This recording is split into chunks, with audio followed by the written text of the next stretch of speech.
Yo bar, what's up and what's happening? And today I'd like to be able to show you a way to guarantee success and amass a fortune with this one simple rule.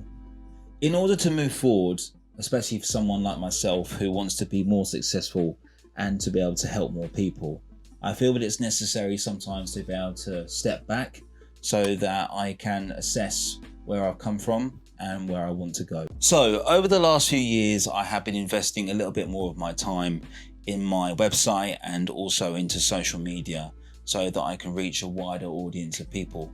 And in doing so, I've also had to embark on a journey of discovering marketing and sales. And I've been doing a lot of reading and a lot of research. But one of the things that I have noticed is that there's this weird paradox between success and content creation or social media. Now, with the success, it almost seems like it has to be this immediate success, and that no one wants to be able to take their time anymore into be able to creating something that's meaningful, has value, and in a lot of ways has a type of beauty. If you can create something that someone finds valuable, it doesn't necessarily have to be a product. It could be a service, such as the service that I provide for my clients. I think that over time, it can grow into something that becomes really valuable to a lot of people. But that value takes time to be able to build and to be able to grow. Now, on the other side of that, you have social media. And the way that I see social media and the way that I see websites is that they're there as your tools. They're there as things that you can use to be able to help promote you, to be able to help market what you do in terms of a product or as a service or anything else. You could just be a content creator that creates entertainment, or you could be someone who creates something like myself, more educational type content. But what I feel is that there is this paradox between success and content creation and social media, and that there's a want to be able to make more money, and that there's a want to be able to be more independent, which means that you're not necessarily striving for success under somebody else's sort of business or somebody else's success. You're not making them more successful. You're out to make you more successful. So whilst I've been doing this research into marketing and sales, what I've started to realize is there is a real need and a want from individuals to be able to create more content and to be able to create more success and more fortune and more wealth off the back of that. And that's absolutely fine. And I always will support that. However, one thing that I think people are missing, and one secret that I think people really are missing, is their attitude towards their health and their attitude towards longevity. What do I mean by that? Well, the question that I have for you is, how do we make this creation of wealth and success easier? What do I mean by easier? Well, I mean, how do we obtain wealth and success? And also, how are we able to sustain it? So can we keep it for a long period of time? Yo bar, sorry to interrupt, but if you're someone who's overweight, suffering with diabetes, high cholesterol, or perhaps high blood pressure, or maybe you're just worried about your health, then this might help you. Listen up. I'm offering you guys a chance to work with me completely for free, but I only have 2 available spaces. I'm doing this because I know that I can offer something of value to help you, and in return, you can help me grow this channel, share your story, and also help other people. All you need to do is comment below and in 5 to 10 words tell me why you want help. Such as, I think I'm going to die of high blood pressure.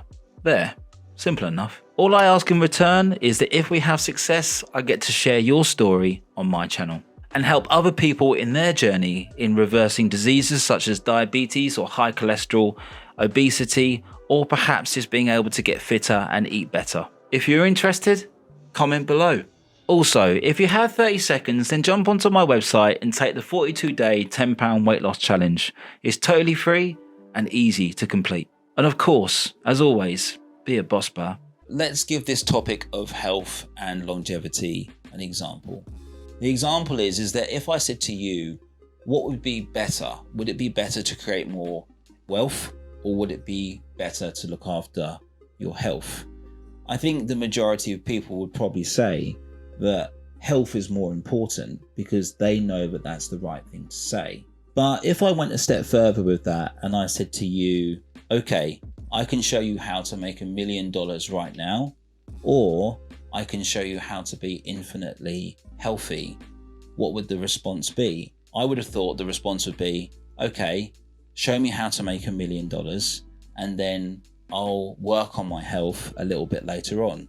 Because in their reality of what I've just given them, the paradigm is, well, yeah, I'll just work on my health later on because that's the right thing to do.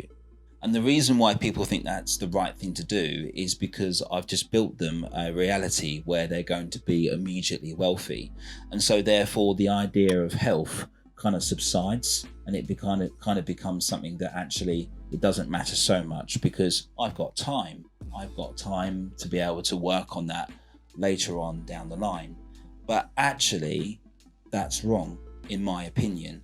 What you should be working on is both of those things, but what comes before is your health. By not investing in your health and making that one of the most important things that you need to either work on, fix, or continue, what happens is that yes, you might be able to obtain immediate wealth, but that wealth isn't actually going to fix your health and it's not going to make you happy. The problem with accumulating or having the idea that you want to be rich and wealthy and successful doesn't support your health. Your health supports the ability to make more money and to be able to have more success. And that is through another paradigm, which is time. But if you don't believe me that actually investing in your health creates more time to be able to create more wealth, I can give you a great example of that. The investor Warren Buffett is someone who's well known to acquire stock or acquire businesses and invest in lots of different things, but he normally holds on to those investments. And the reason that he holds on to them is that he knows at some point in time the market is actually going to swing in his favor. However, if he acquires something immediately and sells it on immediately, he might lose money, or he'll sell it and he'll be able to make a profit from that. And that is how that individual has become so wealthy. And that's what I found in this paradox between social media and wanting to be able to create wealth, is the fact that because there isn't enough time involved or enough time invested, there's this kind of lack of knowledge. There's this lack of general knowledge in terms of what the individual's supposed to be selling or what the individual actually is supposed to be doing. And so therefore, in my opinion, wealth doesn't actually create wealth. Knowledge and time create more wealth. Yes, you can invest in a stock and you can watch that stock grow, but it's the knowledge and time that you have behind it in terms of knowing what stock to invest in and what's the best thing that's going to give you the best return. You're not just necessarily going to take a bunch of money, put it into a stock and hope for the best, because that stock or that investment may not be the best thing to go for. What you want is time and you want knowledge. And the one thing that I feel where people are missing out is the fact that if you invest in your health and you invest in your well-being, your physical and mental well-being, you're actually investing in time, because that's going to pay back. It's going to give you a dividend back. And in that dividend, you then can create more knowledge. And through that knowledge, eventually, you'll be able to create the wealth that you seek. Another way you can think about it is that if you were someone who was a football fan and you supported a team, that's another type of investment. That's the investment of your time and your support and your energy. And perhaps you go along to the matches and support your team. However, if you know someone who does support the team but never really properly supports them, or they're only supporting them when the team's winning, then that isn't someone who has invested enough time and enough energy into that team. And so therefore you feel that they're like an intruder, or you feel that they're someone who isn't really taking it seriously. The people who take things seriously and invest in things are always going to end up being the ones who are greater rewarded at the end of that. And I can give you another example of that. in the winter of 2021, when here in the UK we had another lockdown, and I run a personal training business as well as other businesses, but those pretty much had to shut down, and I had to rely on my personal training business to be able to keep me from earning some money. And I wasn't allowed to train my clients in the gym because the gym had technically shut down. So what I did is I hired this shelter, which was outside, because we had to have places where there was enough free circulating air just in case one of us had COVID or whatever. So basically, I'm in this shelter. It's absolutely freezing cold. It's the winter of 2021, which to me felt like the coldest winter I'd ever experienced. And there was a period of time where I just wasn't earning any money. There was nothing coming in. And I was so desperate not to start eating into my savings, because I had a small amount of savings that I'd worked really hard for. And I was just, adamant that I wasn't going to eat into my savings pot. However, I had a mortgage or a house that I just bought recently. Obviously, I had bills. I had to pay for my car, and I had to turn up to my sessions to the clients who did want to train outside. Remember, it's bitterly cold. It's probably not going much more than, between 4 to 7 degrees per day in the month of January and February. And so it's very hard to be able to pick up the enthusiasm to want to try and train in those cold conditions, even though I could see that my clients wanted to support me. What a lot of people are saying is, I'll come back when the gym opens. So therefore, what I'm doing now is I'm just doing what I call keeping the wolf from the door. I'm just investing in my PT business only because that's the only thing that's going to make money at the moment. And I'm not earning a lot of money. In fact, I'm only earning enough money to be able to pay my mortgage, to pay off my bills, to be able to fuel my car to get to work outside, to be able to serve those clients. And actually what I'm doing as well is I'm spending huge amounts of time on my own, which actually made me feel really depressed. And I remember on the worst day, it was snowing. And the reason why no one came to see me for personal training outside is because it was snowing and it was just too cold. So I just sat there in this, you can't even call it like a room, because it was an open shelter. But I sat there on this chair and I thought to myself, I don't really know how much harder it's got to get for me to be able to feel like I can come out of this. Am I going to have to close down my business? Am I going to have to go back into employment rather than this self-employed game? And it all kind of seemed a little bit too overwhelming for me on that particular day, probably because it was so fucking cold. But what I did was I took my jumper off, I took my tracksuit bottoms off, and I was just in a shorts and t-shirt, and I went for a run. And I ran through the countryside. And as I was running, my hands started to turn white, and then they started to turn blue. My lips started to chatter, my teeth started to chatter, my lips started to tighten up. Everything was absolutely like Baltic, like just absolutely freezing cold. But I remember thinking to myself, this is the hardest time in my life. This definitely feels like one of the coldest I've ever, my body temperature feels it's freezing cold at the moment. And I just thought to myself, if I can get through today, if I can just stick out today, stay at work, because I probably had another client or 2 clients to see that day coming in. If I can just stick out today, I reckon the next day will be better, because it feels like this is one of the worst times I've experienced when running a business, because it doesn't really feel like I'm running a business. But what I didn't do, I didn't stop investing in my health. I didn't change the way I ate because I felt depressed. I didn't start turning to alcohol because I wanted to escape my reality. I didn't stop exercising because exercising was actually the thing that was keeping me going. So in these times of hardship, my health was the thing that I invested in, and my health kept me going. It brought me more time.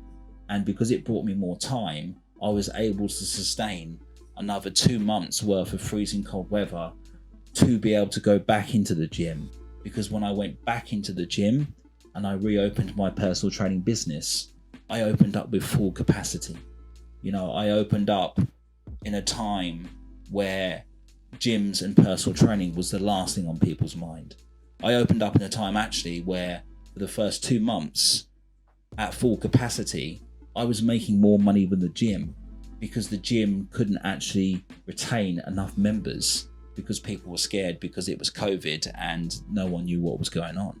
In my opinion, you don't work to make more money. You work to be able to live a happier and healthier life. And that's basically it. When you learn to do that, you then are able to invest more knowledge and more time into creating more wealth, more success, and hopefully being able to make other people healthier, wealthier, more successful, the people around you, your family, your loved ones, your friends, perhaps even your work colleagues. But it all starts with you. It all starts with that initial investment in your health, so that over time, that investment of time, which is your greatest asset, by the way, is something that comes back in terms of a dividend. You're paying into a bank and the bank pays back out to you 2, 3, 4-fold. And it's as simple as that. But if you don't take your health seriously, you can amass as much money as you want. But if you die too young, if you die too early because you haven't looked after yourself, then what was the point of it all? What was the point in making all that money? What was the point in turning down, an appointment somewhere, which was actually really important? I work with a lot of clients who, are obese and have diabetes, and they miss their appointments with me, and I just don't understand, because I'm like, this is your health. Like, this is the whole point you came to me. You're at a very scary time in your life, but you're missing the appointment. And yeah, there are those scenarios and there are those situations that are very apparent, because often the excuse is, I've got to work, I've got to go to work, or I've got to stay on at work. Now, I understand that you've got food to put on the table, you've got a family to feed, all of those things. But don't we all? We all have those responsibilities. We all have bills to pay. We all have other things to do. But how the hell are you going to be able to sustain that if you don't invest a little bit back into you and a little bit back into your body? So the idea of investment and the idea of creating an asset which is yours to own forever, via health, via fitness, via mental well-being, is something that actually came to me whilst I was reading a marketing book, because it was going on about investing in this and investing in that and taking your time to do this and taking your time to do that. But what I feel is that a lot of people are missing one of the fundamentals, and one of the fundamentals is actually investing time into you. Okay, I listened to Alex Hormozy, who's the YouTuber and entrepreneur. I've read books by Dan Kennedy, and I've read a lot of books in general. But when it comes to marketing and sales, one of the things that I feel that they miss out on is the fact that they're probably trying to sell you the book, or they're trying to sell you the content, and they're trying to make you feel like, you're supposed to be where they are. But that's not necessarily completely true or completely accurate. But what I do feel personally is more accurate for everybody is to be able to invest in themselves. I work with a lot of people who get to the prime stages of their life and they've made a lot of money, but they're not able to enjoy it because they're ill, they're on pills, and they've got a very poor life because they've led a very poor lifestyle, because money and success and creating wealth has been one of the main things, or if not one of the only things that they've done. And that's fantastic. But at the same time, it hasn't done them any benefits later on down the line. I hope you enjoyed this very brief video, guys, and it gives you an opportunity to reflect on what you want to invest in. In my opinion, everyone should invest in their health to be able to create more, time with their family, more time trying to be successful or climbing the ladder of success. And yeah, of course, being able to create more money and wealth, and hopefully being able to share more knowledge with others along the way, and learning more too. As always guys, hit the subscribe and notifications button. Leave me a comment below and I will get back to you, and also give me a thumbs up. It always helps the YT algorithm. I hope that you become more than just wealthy and you invest in your true asset, which is health. Be fit, be healthy, and of course, be a boss man. It's the Yo Series.